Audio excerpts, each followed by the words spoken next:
দর্শক, দিনরাত নিউজ লাইভে আপনাদেরকে শুভেচ্ছা। আমরা আছি এখন সুনামগঞ্জ জেলাতে, সুনামগঞ্জ শহরে রয়েছে আমরা একটি আবাসিক এলাকা, যেটি বাগানবাড়ি। আপনারা জানেন সুনামগঞ্জে গত বেশ কয়েকদিন ধরেই বন্যা আক্রান্ত, এবং গতকাল থেকে আজকে কিন্তু সুনামগঞ্জে বিভিন্ন এলাকায় পানি উঠতে শুরু করেছে, এবং শহরের প্রায় 70% অর্থাৎ 70% এলাকা কিন্তু প্লাবিত হয়েছে। আপনারা দেখতে পাচ্ছেন এখানে আমরা যে সড়কটিতে রয়েছে, এখানে কিন্তু আসলে এটি কিন্তু একটি আবাসিক এলাকার সড়ক, এবং দেখতে পাচ্ছেন প্রায় হাঁটু পানির মতো এখানে পানি উঠেছে, এবং সামনে কিন্তু একটি বিদ্যালয় রয়েছে, সেখানে কিন্তু আসলে আশ্রয়ন কেন্দ্র রয়েছে। আমরা জেলা প্রশাসনের পক্ষ থেকে যে বিষয়টি জানতে পেরেছি কথা বলে, জেলা প্রশাসন আমাদেরকে জানিয়েছে যে এখন পর্যন্ত সুনামগঞ্জে 516টি আশ্রয় কেন্দ্র করা হয়েছে, এবং এই আশ্রয় কেন্দ্রের মধ্যে সবগুলোতে এখনো যদিও যারা বন্যা আক্রান্ত রয়েছেন তারা পানি আশ্রয় কেন্দ্রে যাননি, তবে এখন পর্যন্ত আসলে যতগুলো বলা যায় যে 516টির মধ্যে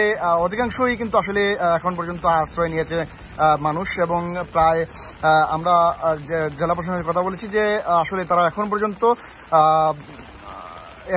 আসলে প্রায় 600 টন জিআর অর্থাৎ যেটি চাল তাদেরকে বরাদ্দ রয়েছে, এবং আশ্রয় কেন্দ্রে এখন পর্যন্ত মানুষকে তারা এইগুলো দিচ্ছেন। আপনারা দেখতে পাচ্ছেন আমাদের সামনে যে একটি বাসা রয়েছে, সেই বাসার ভেতরে কিন্তু একেবারে পানিতে নিমজ্জিত রয়েছে, এবং এরকম কিন্তু প্রায় এই সড়কের অধিকাংশ এলাকায় কিন্তু পানি প্লাবিত রয়েছে। আমরা একটু কথা বলতে চাই আপনার সাথে, এখানের যে বন্যার অবস্থা পরিস্থিতি কেমন আছে বর্তমানে? খুব খারাপ ভাই, বুড়া। আপনার বাসার এখান থেকে কত দূর? এই যে সামনে বরপাড়া। এখানে আপনাদের যদি আমি একটু বলি যে আসলে আপনার বাড়ির কি অবস্থা, বাসা বাড়িতে পানি কেমন উঠেছে কিনা? বাসা বাড়ি সাইডে আইছি, ওখানে স্কুলে যে আছেন আপনি, আপনার পরিবারের সদস্য কতজন? সদস্য আছে 5 জন, 7 জন, 9 জন, 11 জন। 11 জনকে নিয়ে আপনি এখন আশ্রয় কেন্দ্রে উঠেছেন। এখানে কি আসলে আশ্রয় কেন্দ্রে যে খাবার দাবারের ব্যবস্থা কেমন আছে? কোনো ব্যবস্থা নাই এখনো।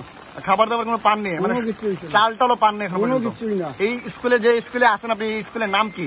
এটা হলো যে বরপাড়া স্কুল, প্রাইমারি স্কুল। আপনার এখানে আপনি ছাড়া, আপনার পরিবার ছাড়া আরো কতটি পরিবার রয়েছে এখানে? সেটা অভাব নাই, 1তলা থেকে 3তলা রিজার্ভ, সবগুলোতেই মানুষ এখন আছেন। দর্শক শুনছিলেন, আসলে তিনি আপনার বাসা কোন এলাকায় পড়ছে? আমার বাসা পড়ছে ওই যে বরপাড়ার নদীর সাইডে। আচ্ছা, বড়পাড়া তিনি এই একটি স্কুলে তিনি আশ্রয় নিয়েছেন, এবং সেখানে কিন্তু আসলে পানি তিনি যে ভাষ্য মতো আসলে পুরো এই আশ্রয় কেন্দ্রের মধ্যে মানুষে কিন্তু রয়েছেন। আমরা একটু আরেকজনের সাথে কথা বলতে চাই।